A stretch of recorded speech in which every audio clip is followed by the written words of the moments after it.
Hola a todos y bienvenidos a un nuevo vídeo del canal Física sin Rodeos. En este caso estamos en el capítulo 2 del curso de electromagnetismo y voy a explicar lo que quedó pendiente del último capítulo, del tema de la divergencia y el rotacional, pero antes me gustaría empezar explicando lo que es un poco el flujo de un campo vectorial a través de una superficie. Para explicarlo de una manera así empezando flojito, vamos a empezar considerando un plano, no, una superficie con superficie S cuadrado y un campo vectorial constante que, por ejemplo, apunta hacia la derecha y que atraviesa la superficie. Así. Esto es un campo vectorial F constante. Muy bien, pues ¿cómo se define el flujo de este campo vectorial a través de esta superficie? Pues lo podemos definir de la siguiente forma. Si llamamos al flujo como phi, mayúscula esta vez, este flujo es el producto escalar entre f y ese vector, donde ese vector es un vector con el módulo igual a la superficie en cuestión y es normal a esta. En este caso sería algo así. Este sería el vector S. Entonces, ¿qué podemos decir de este producto escalar? Bueno, como ya se dijo en el último capítulo, el producto escalar mide cómo de paralelos son dos vectores. Entonces, si resulta que la superficie S está totalmente, digamos, plana respecto al campo F, es decir, que su vector apunta hacia arriba, entonces tenemos que este flujo vale 0. Este flujo es 0. Y además, si la tenemos totalmente orientada igual que el campo, entonces tenemos, si el vector está apuntando así hacia la derecha, tenemos que este flujo es máximo. Y valdrá pues el módulo de F por el módulo de S, que es la superficie. Y esto es máximo. Entonces lo podemos interpretar de la siguiente forma. Si F nos imaginamos que representa el movimiento de, por ejemplo, un fluido, como si fuera el viento, pues este flujo nos dice cuánto viento, digamos, pasa por la superficie. Si está plana, no pasa nada de viento por la superficie, y contra más la vamos inclinando, pues más viento va a pasar. Entonces, así se define el flujo sobre una superficie. Plana de momento. Ahora bien, si queremos generalizar para una superficie en general, así, más rara, sí que tenga sus curvas, sus pliegues, como si fuera una sábana, una manta, ¿no? Sí, muy rara. Pues entonces lo que tenemos que hacer es lo que se hace siempre en física, hacer mucho zoom, pillar solo un trocito de manta que que tenga una superficie diferencial de S, porque es muy pequeñito, y aquí podemos considerar que nuestro campo es constante, aunque aquí también podemos considerar un campo variable, con el tiempo no, con las coordenadas, que no sea uniforme.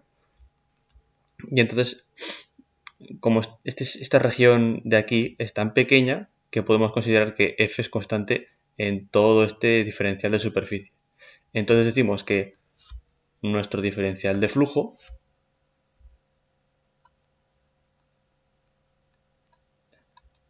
es simplemente el campo F, producto escalar diferencial de S, donde el diferencial de S ya sabemos que es este vector que apunta hacia afuera de la superficie, perpendicular a la superficie de S.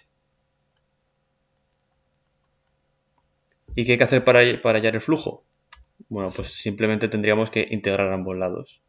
Entonces integramos, tenemos que el flujo a través de la superficie que nosotros queramos es la integral sobre esa superficie del campo por el diferencial de S. Y así tenemos el flujo para la superficie que nosotros queramos. Y lo que se podemos considerar una esfera. Y entonces pues hallar cuánto viento pasa por esa esfera. Ahora bien, tengamos en cuenta que si nosotros tenemos una esfera y un campo constante,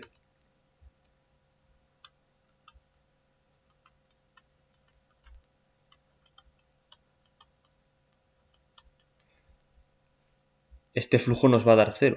¿Por qué? Bien, pues podemos decir que el mismo viento que entra en la esfera sale. Es decir, que si nosotros calculamos nuestro diferencial de phi aquí, pues nos va a dar así. Y nuestro vector normal estará apuntando a así. Y después, si lo calculamos aquí, pues otra vez nuestro vector del campo será así, pero ahora el vector normal estará apuntando hacia aquí.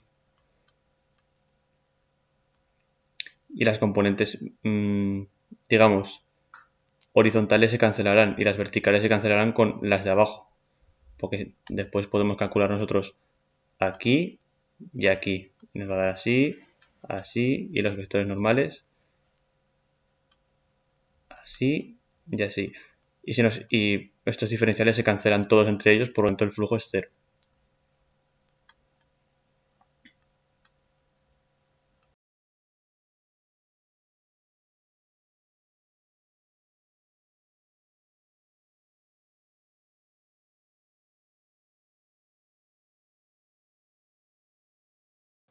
Bueno, una vez tenemos esta fórmula, el caso interesante será considerarla para superficies cerradas. Es decir, pasamos de esta fórmula a lo mismo S F por ds, pero esta vez en una superficie cerrada. Esto es, como hemos dicho antes, en la esfera, y que no tiene por qué ser nula, ya que es nula solo cuando el campo es constante, o también en otros muchos casos. Pero, por ejemplo, si yo tengo la esfera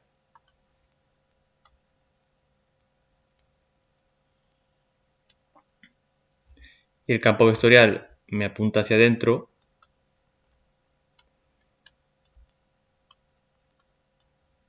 podemos pensar ya que el viento que entra no sale, por lo tanto existe un flujo, no como antes, que entraba y salía el viento de la esfera. Bien,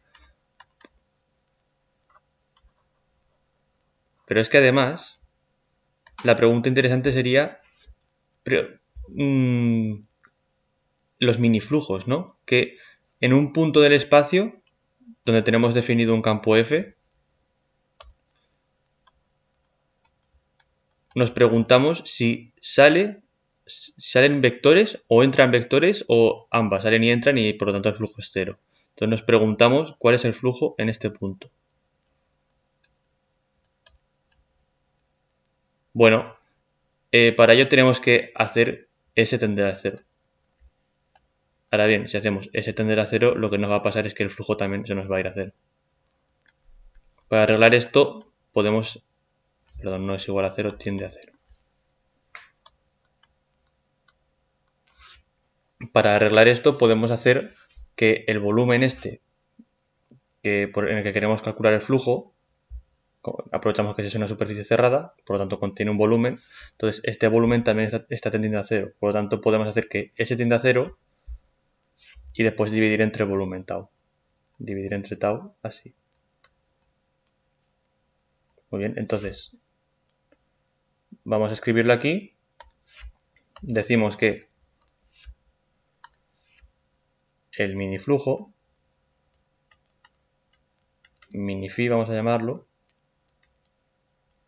es igual al límite de cuando tau, el volumen tau, tiende a cero, de 1 sobre tau, por el flujo en ese punto, ¿no? Al que estamos haciendo que el volumen se estruje hasta ese punto.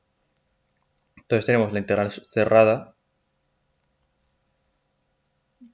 de ds.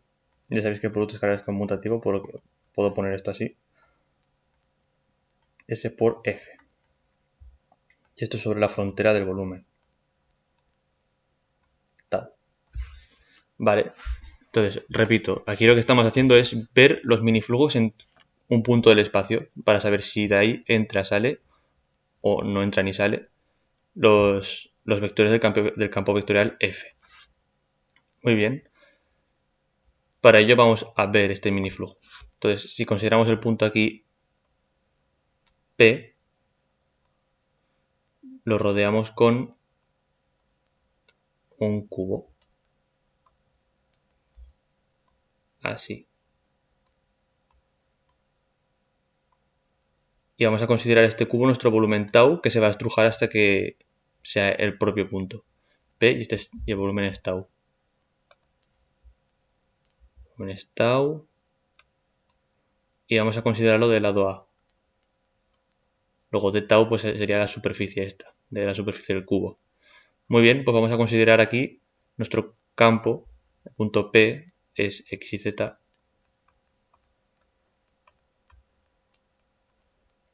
Entonces vamos a considerar el flujo del campo en todas las 6 caras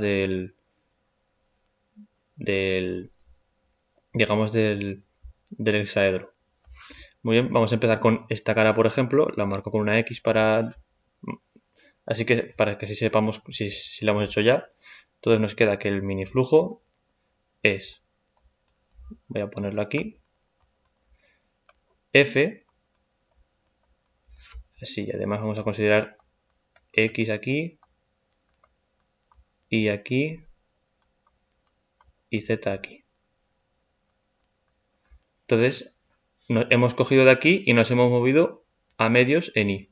Entonces tenemos que el F en esta cara del cubo es F de X y más a medios y Z. Y esto por, vamos a llamarlo SI. Vale. Ahora también hay que considerar la cara contraria, la que está aquí detrás. Entonces aquí hay que sumar F de X y esta vez en vez de más a medios nos hemos ido para la izquierda, así que es menos a medios.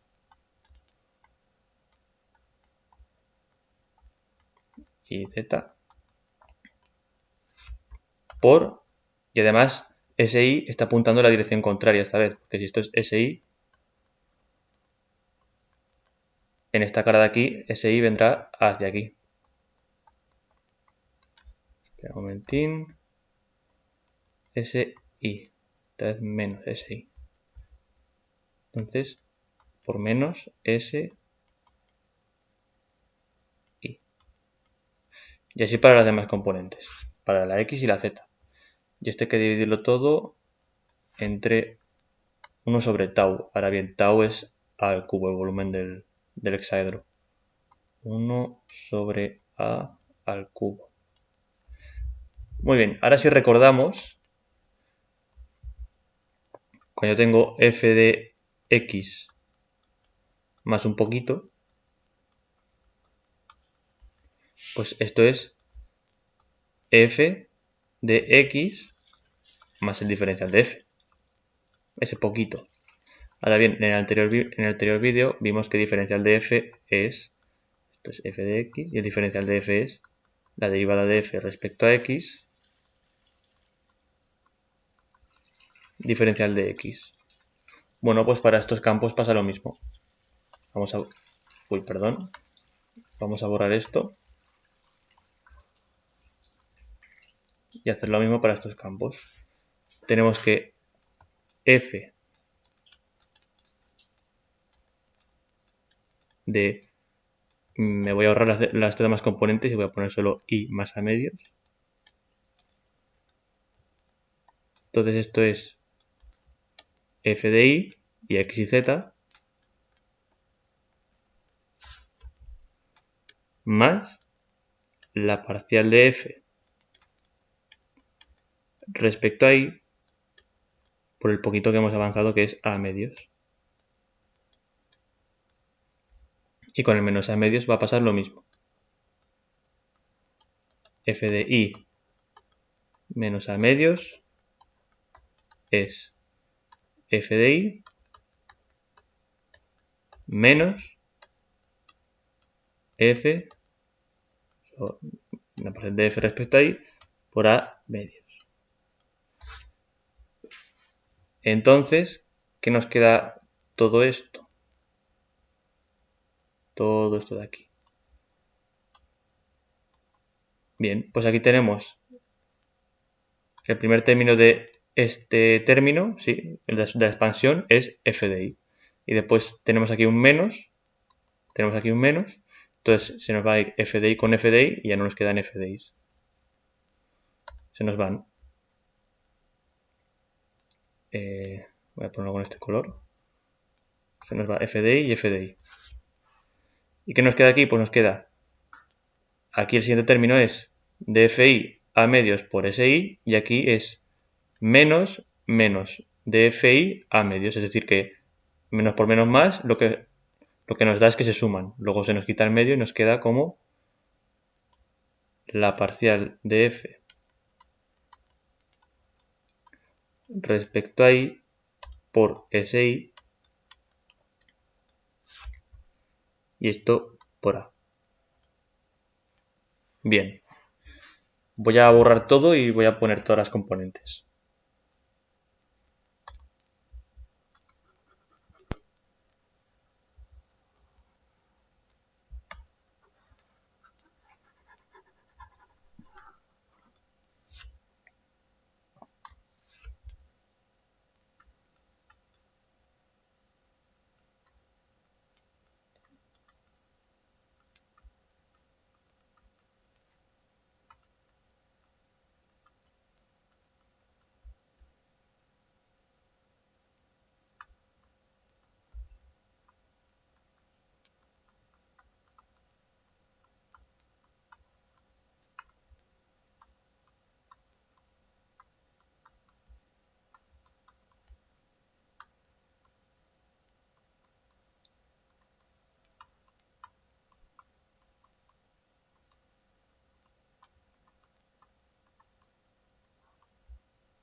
Bien, lo que he hecho aquí ha sido juntar todo y factorizar el a de cada término.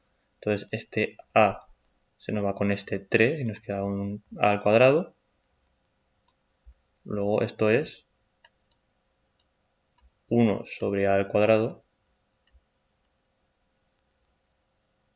y estos términos de aquí adentro. Ahora bien, vamos a analizarlos. Sx y Sy y Sz, todos son vectores constantes, por lo cual pueden entrar en la derivada. Entonces nos queda la derivada de f por Sx respecto a x. Y lo mismo con los demás, más los demás términos. Ahora bien, f por Sx, ¿qué es? Vale, pues nosotros decíamos que la magnitud, bueno, sí, el resultado de un producto escalar es la magnitud del primer vector por la magnitud del segundo por el coseno del ángulo que forman entre ellos. Si cogemos f y s, en este caso f y sx, nos va a dar sx, que la magnitud de sx es a al cuadrado, porque es una cara del cubo, por la magnitud de f por el coseno que forman entre ellos. Ahora bien, tengamos en cuenta que sx está dirigido en la dirección x, es decir, que el coseno de alfa, f por el coseno de alfa, no es más que la componente x del campo vectorial f, ¿no? Porque si yo tengo que sx me viene para aquí, que es en la misma dirección que el eje X, y f es así, y esto es alfa, entonces f coseno de alfa es la proyección de f sobre el eje X, es decir, la componente X. Entonces esto es a al cuadrado por la componente X de f. Y lo mismo va a pasar para la componente y para la componente z. Luego nos queda a al cuadrado por a al cuadrado la parcial de fx respecto a x más las demás componentes, que es lo mismo. ¿Y esto qué nos queda al final? Pues nos queda, si sacamos factor común al cuadrado, que se nos va con este al cuadrado de aquí abajo, nos va a quedar la derivada de fx respecto a x más la derivada de fi respecto a y la derivada de fz respecto a z. Y en el último capítulo vimos un poco lo que fue la definición matemática de divergencia. La definición algebraica, no explica el significado. Y fijaros que aquí nos acaba de aparecer por sorpresa. Bueno, por sorpresa no, es que la divergencia es esto. Entonces esto es la divergencia de f.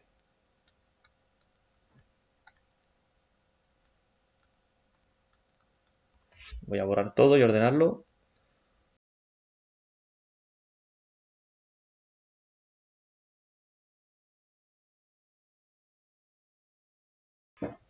Entonces, ¿qué hemos descubierto? Pues que los miniflujos alrededor de cualquier punto no es más que la divergencia. Lo cual se nos hace mucho más fácil, porque calcular esta integral y después hacer tau tender a cero es un calvario. Es mucho más fácil calcular las derivadas y ya está. Entonces, lo podemos imaginar como si en cada punto pusiéramos mini superficies y viésemos el flujo a través de esas superficies, que es lo que es. Vale, entonces ahora nos preguntamos, entonces, para un volumen cualquiera, S, voy a ponerle de tau, como la frontera de un volumen cerrado, para un volumen cualquiera de tau cerrado, nosotros podríamos, en vez de hacer el flujo entero digamos, de esa superficie, podríamos sumar sobre todo el volumen, todos los miniflujos que estén contenidos en tal volumen. Bueno, pues esta no es una pregunta súper trivial, ya que si yo tengo un volumen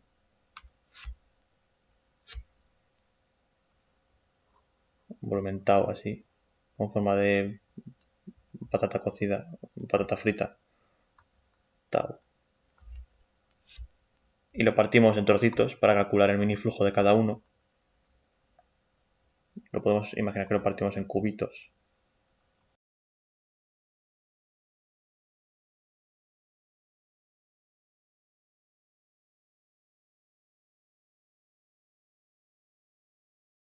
Muy bien, bueno, ¿por qué no es tan trivial? Pues cada cuadradito tiene su flujo, cada cubo, ¿no? Aquí lo he puesto en dos dimensiones porque dibujarlo en tres ya es muy chungo. Cada cuadradito tiene su propio flujo, que viene por los lados del cuadradito. Y claro, nosotros estamos tratando de hallar el flujo sobre d tau solo, sobre la frontera del volumen y no de los cuadraditos de dentro. Ahora bien, vamos a considerar un par de cuadraditos juntos. Este cuadradito y otro. Aquí tendremos el campo vectorial f, sobre el que queremos calcular el flujo. F.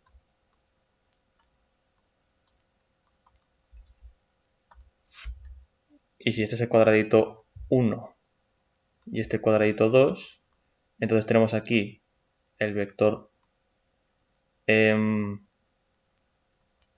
S1 y aquí el vector S2. Ahora bien, estos vectores tienen la misma magnitud y sentidos opuestos, es decir que S1 no es más que menos S2. Luego al calcular el flujo de estos dos cuadraditos nos va a dar 0, porque es F por S1 más F por S2, pero S2, bueno, sí, S2 es menos S1, entonces me queda F por S1 menos F por S1, que se nos va. Y se nos cancelarán todas las contribuciones que tengamos de cuadradito a cuadradito. Y solo nos quedará la frontera, porque en la frontera no hay un cuadradito tocándose con otro cuadradito. Luego, sí que podemos pensar esto, y es cierto. Entonces, que sí. Y se le llama teorema de Gauss.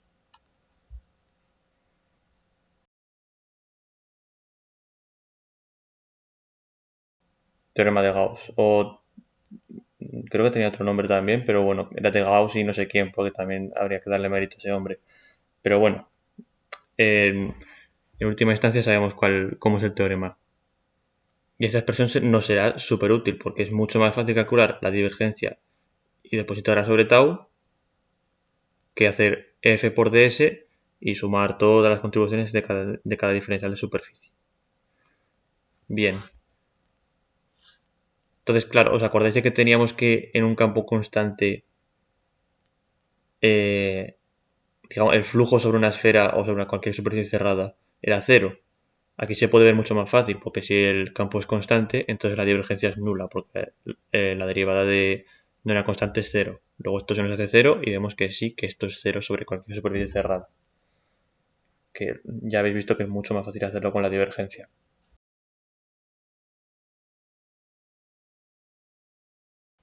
Muy bien, ahora tema rotacional. Vale, pues para rotacional no es mucho más difícil, de hecho es el mismo razonamiento, solo que cambia un poco la expresión. Entonces, en vez de tener esto, tenemos que el rotacional se define como el límite de cuando tau tiende a 0 de 1 sobre tau por la integral cerrada sobre la frontera de tau de ds, y aquí es donde cambia la cosa, producto vectorial f.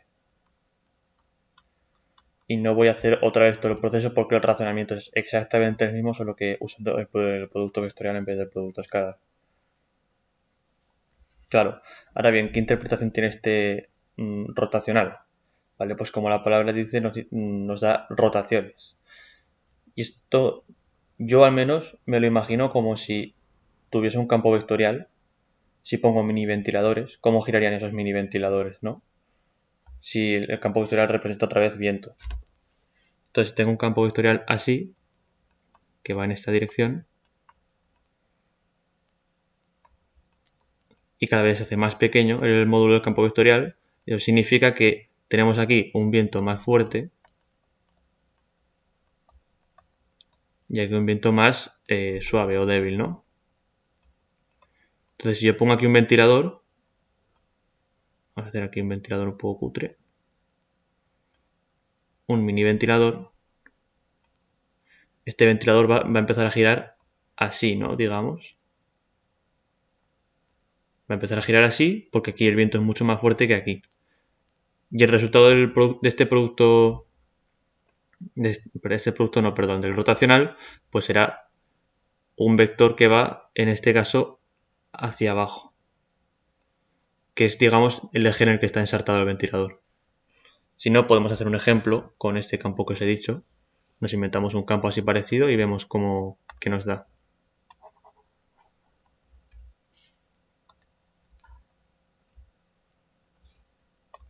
Entonces, para hacer el ejemplo, vamos a considerar el campo F igual a I 2, 0. Entonces, ¿qué pasa en este campo? Pues es lo mismo que antes. Tenemos aquí X, Y. Conforme vayamos avanzando en Y hacia arriba, vamos a quitar esto, que es lioso, pues el campo se nos va a hacer mucho más grande.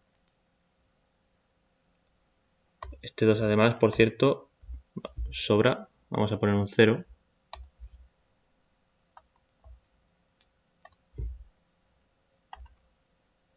Cero y 0. Vamos a poner un 0, entonces... sí, pues eso. Este campo...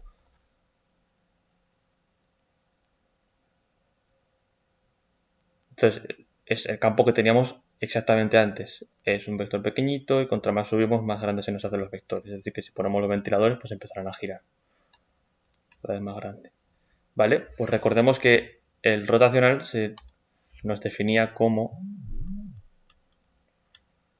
calcular este determinante. La derivada respecto a x, la derivada respecto a y, la derivada respecto a z, fx, fi, fz. Determinante. Vale, pues para nuestro caso, el rotacional de f es I, J, K, así, parcial respecto a X, parcial respecto a Y, parcial respecto a Z, y 0, 0. Muy bien. Entonces, primera componente con la Y, pues digamos que se nos tacha estas dos y tenemos que hacer parcial respecto a Y y parcial respecto a Z. Esto nos da 0.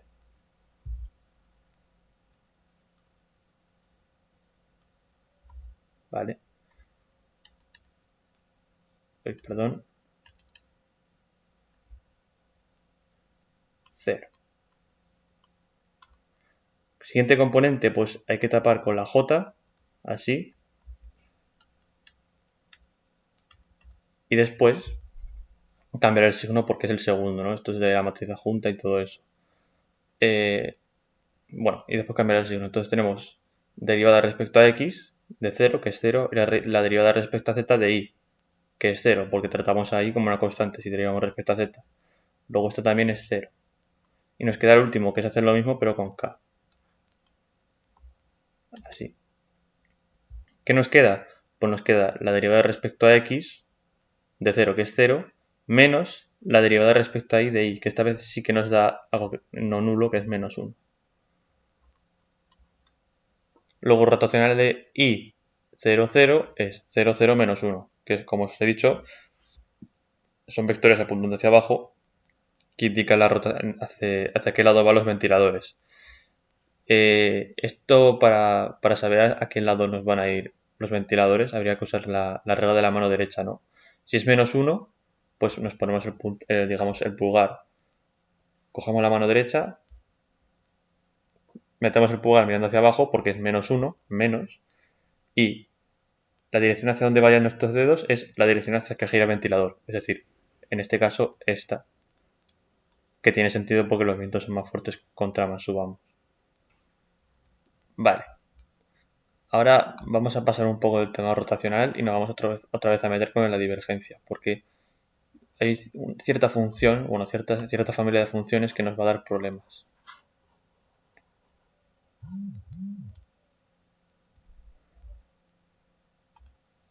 Vamos a considerar la función vectorial f igual a r dividido entre r cubo, donde r es el vector que apunta desde el origen hasta la posición x y z, es decir que nuestro r es simplemente el vector x y z.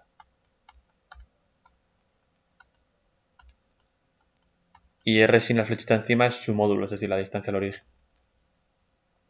Ahora bien, esto ya lo dejo de ejercicio para casa y el ejercicio es calcular la divergencia de este campo vectorial, de R sobre R al cubo. Y demostrar que esto es 0.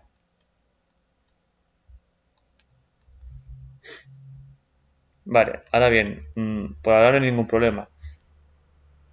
En realidad sí que lo hay. Y es que esto en el 0 no está definido, porque nos da una indeterminación del tipo 0 entre 0. Y no podemos saber cuánto vale. Entonces la divergencia se nos queda un poco ahí rota en el origen, digamos, ¿no? Bueno, vamos a usar el teorema de Gauss para ver qué pasa. El teorema de Gauss era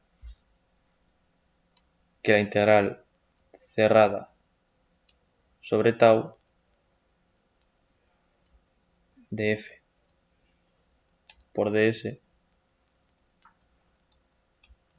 era igual a la integral sobre tau de la divergencia de f de tau. Ahora bien, para hacerlo sobre una esfera, vamos a coger aquí una esfera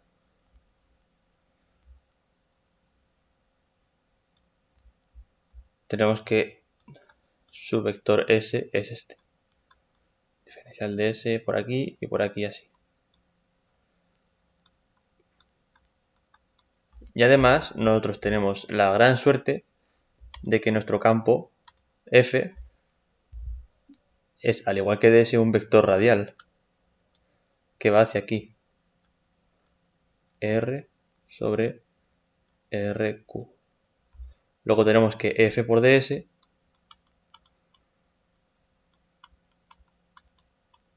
no es más que, digamos, el módulo de F por ds, que es R sobre R al cubo ds, lo que es lo mismo, ds sobre R al cuadrado. Ahora bien, ds es el elemento de superficie de una esfera, que esto ya sabemos que es R al cuadrado seno de tita en coordenadas esféricas. Seno de tita de R de tita de phi. Luego esto se nos queda como solamente seno de tita, porque la R al cuadrado con la R al cuadrado se nos va, seno de tita de R de tita de phi. Vale, entonces ahora lo que tenemos que hacer es integrar. Integramos el seno de tita. Perdón, este de R sobra. Estamos solo con una superficie, no puede tener esta dimensión. Este de R de aquí sobra. Y este de R de aquí también sobra. Así. Entonces nos queda, y además una integral no tiene que estar. Entonces nos queda seno de tita de phi. ¿Vale? ¿Tita de dónde va? Pues tita va de 0 hasta pi. Porque es el ángulo polar. Va de un polo al otro de la esfera. Y phi va de 0 a 2pi, que es el ángulo azimutal, digamos el que está en el ecuador.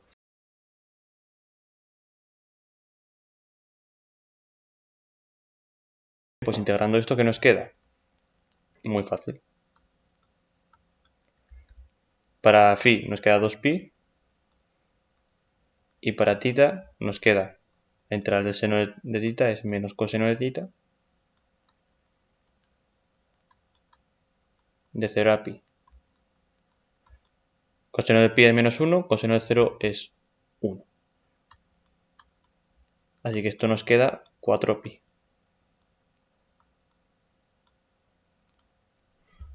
Muy bien. Vale, pues estos cálculos, si esperamos que los hayamos hecho bien,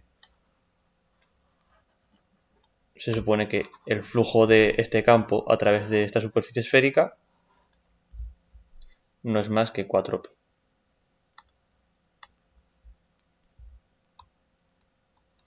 ¿Cuál es el problema? Muy bien, que es nuestro campo vectorial era este, el de R sobre R cubo. Pero habíamos dicho que su divergencia, que esto lo he mandado como ejercicio, es totalmente nula. ¿Qué pasa? Pues que esto de aquí se nos hace 0 y por lo tanto es 0. Toda la integral es 0.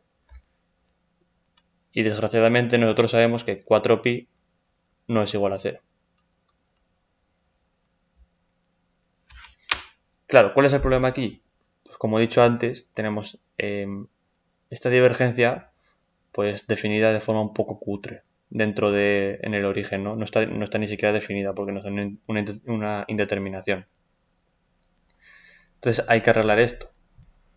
¿Cómo podemos arreglar esto? Bueno, pues sabemos que ¿cuál es el resultado falso? ¿4pi o 0? Bueno, pues sabemos que es 0 porque esto pasa por cuando integramos sobre tau, estamos pasando por el origen. Y el origen es ese punto donde no está definido.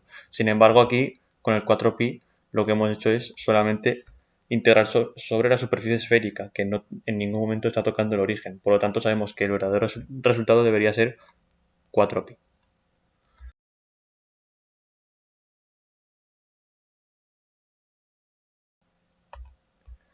Vale, entonces vamos a definir esta divergencia ya para el origen. Para ello vamos a utilizar una nueva función. Bueno, en realidad no es una función, es una distribución que se llama delta de Dirac. ¿Y qué hace esta delta de Dirac? Bueno, pues lo que hace esta delta de Dirac es, esto es 0 si R no es el origen, no es el vector nulo.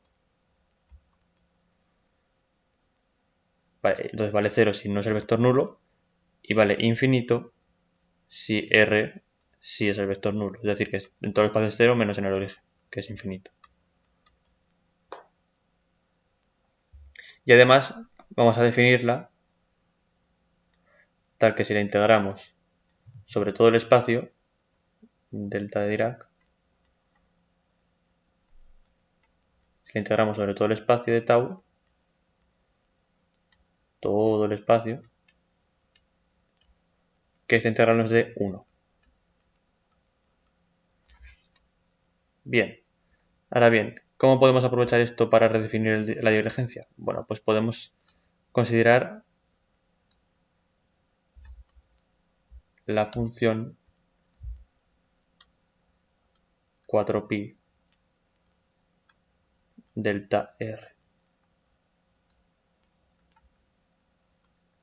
y decir que nuestra divergencia es esto. Ahora bien, ¿nos funciona? Bueno, pues cuando no era 0 sí que nos funciona. Cuando el vector R no es el origen, sí que nos funciona. Porque delta es 0, luego nos quedaba como antes, la divergencia de f es igual a 0. Ahora bien, si estamos en el origen esto se nos hace infinito. Pero nos integra bien la expresión digamos, del volumen. Porque si nosotros integramos, nos queda la integral sobre tau de 4pi delta de R de tau. Podemos sacar 4pi e integrar delta de R de tau. Que esto hemos dicho que es 1. 1 por 4pi. Luego esto es 4pi y el problema se nos ha solucionado. Usando esta distribución que se llama delta de Dirac. Entonces esto se nos hace muy útil porque a la hora de definir densidades y cargas, pues podemos relacionarlas con la delta de Dirac si la carga es puntual. Y ya veréis que la iremos utilizando en varias ocasiones.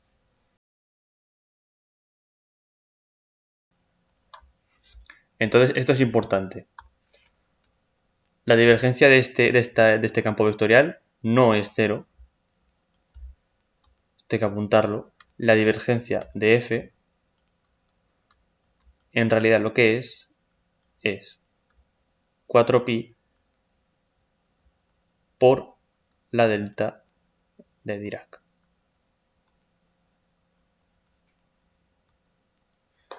Muy bien. Y esto hay que apuntarlo. Muy importante.